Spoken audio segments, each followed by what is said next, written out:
Welcome to Second Take, the show that focuses on the issues behind the news.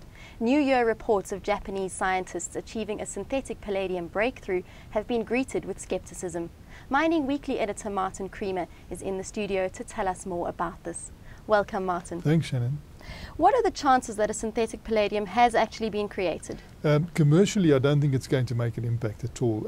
It's alchemy at this stage. It's a laboratory situation, and it doesn't make any logical sense, because to actually use rhodium and silver to make palladium seems ironic, because you know there's more abundance of palladium than there is of rhodium. So why go for the rhodium to make the palladium?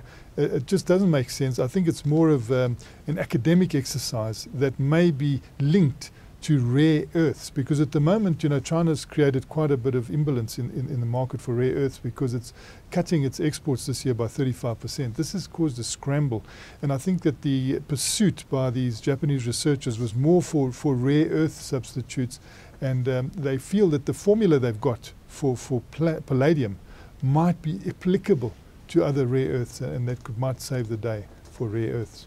Now, if the claim is valid, what do you think it could mean for the palladium industry? Well, it would hit the palladium mining situation quite heavily, because if you can get this in the laboratory, it's likely to be lower cost. But at this stage, there's just no commercial prospect of that. I mean, it's remote, and what is happening there is not going to be significant in the foreseeable future. What sort of uses do you think a synthetic alloy like this could have? Well, again, if it's like palladium, you know, it could be part of the hydrogen age as a hydrogen absorber, but already they're saying it only absorbs half the quantity of this alloy, only absorbs half the quantity of hydrogen than does palladium. So again, it's a non-starter at this stage, and also more likely it will have catalytic properties, and you know, that catalysis is used to make sure that we've got cleaner air and environment, so it is an important one. Now, the Chinese have also made an announcement of a breakthrough in reprocessing for uranium.